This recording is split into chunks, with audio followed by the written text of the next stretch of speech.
David was marching toward a man's house with 400 armed men, and before the night was over, an entire household could have been destroyed. But God had already placed someone between David's anger and the blood that was about to be shed. Her name was Abigail. She wasn't a warrior. She carried no sword. But on that day, her wisdom would save lives. And perhaps most remarkably, it would save David from himself. This is the story of Abigail. Before Abigail ever heard David's name spoken in anger, David's men had been protecting the shepherds of a wealthy man named Nabal. They watched over his flocks. They guarded his servants. They kept danger away from his animals. And when sheep shearing season arrived, David sent 10 young men to Nabal with a simple request, not a demand, not a threat, a request for kindness. David's message was essentially this: "We have protected your men. We have harmed nothing of yours. Now please give whatever you can spare to your servants and to David." It was a reasonable request, but David didn't know the answer he was about to receive would ignite his anger. Nabal was wealthy. He had 3,000 sheep and 1,000 goats. He had plenty, but wealth had not made him generous. When David's men delivered the message, Nabal laughed at them. Then he asked, "Who is David? Who is this son of Jesse?" And then came the insult. He told her how Nabal had insulted them. And then he said something that made the danger clear. "Our master is such a worthless man that no one can talk to him." Abigail understood immediately. She knew Nabal's foolishness had put everyone in danger. Her servants, her household, innocent people who had nothing to do with Nabal's arrogance, could all die because of one man's foolish words. Abigail didn't waste time asking, "Whose fault is this?" She asked a more important question: "What can I do before it's too late?" Abigail gathered food, bread, wine, sheep, grain, raisins, figs. She loaded everything onto donkeys. Then she told her servants, "Go on ahead. I will follow you." She didn't wait for Nabal to approve. She didn't stop to argue with him. She understood that sometimes wisdom means moving before disaster arrives. And so Abigail rode into the wilderness toward a man who was furious, with 400 armed men behind him. She didn't know exactly what would happen when they met, but she knew this: someone had to stand in the gap. Then Abigail saw him. David, his soldiers behind him, his sword at his side, his anger visible on his face. She quickly got down from her donkey and bowed before him. David looked at the woman standing before him, and Abigail began to speak, not with fear, not with arrogance, with wisdom. She took responsibility for the situation, even though she had not caused it. And then she said something extraordinary: "Please pay no attention to my worthless husband, Nabal. He is just like his name.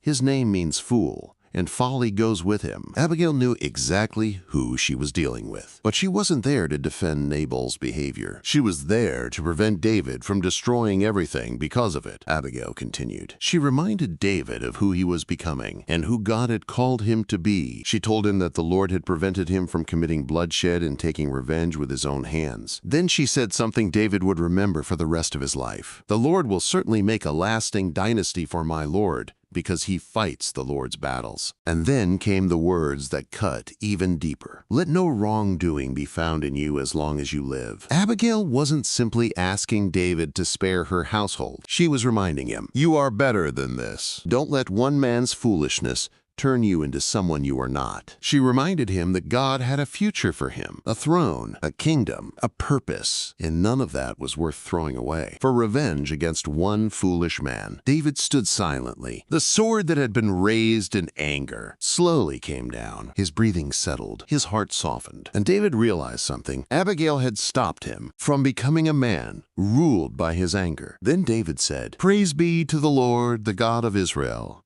who has sent you today to meet me. May you be blessed for your good judgment and for keeping me from bloodshed this day." And then David made a remarkable confession. "Otherwise, as surely as the Lord lives, I would have killed every male belonging to Nabal by morning." David had been ready to destroy an entire household, but God sent Abigail. At exactly the right moment, Abigail returned home, and there was Nabal holding a feast fit for a king. He was drunk, celebrating, completely unaware that his foolishness had nearly brought death upon his entire household. Abigail waited until morning. When Nabal was sober, she told him everything. She told him how close death had come. And when Nabal heard what had happened, his heart failed within him. Scripture tells us that he became like a stone. 10 days later, the Lord struck Nabal and he died. Abigail's wisdom had saved David from taking revenge, and God himself dealt with Nabal. Wait, I want you to know that these videos are not easy to make, and so I want you to subscribe,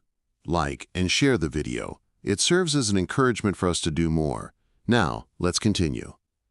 When David heard that Nabal was dead, he remembered Abigail. He remembered the woman who had stood before him when anger had blinded him. He remembered her courage, her wisdom, her words. And David understood something profound. God had used Abigail to protect him from his own anger. The woman who had entered his path as a peacemaker would become part of his story. David sent for Abigail, and eventually she became his wife. Abigail's story is not simply about a woman who stopped a battle. It is about a woman who understood the power of wisdom. In a moment of anger, she could have stayed silent. She could have said, "This is Nabal's problem." But she chose to stand in the gap. She chose peace when revenge was easier. She chose courage when fear would have been understandable. And because she did, an entire household was spared. And a future king was spared from the stain of unnecessary bloodshed. Sometimes God doesn't send an army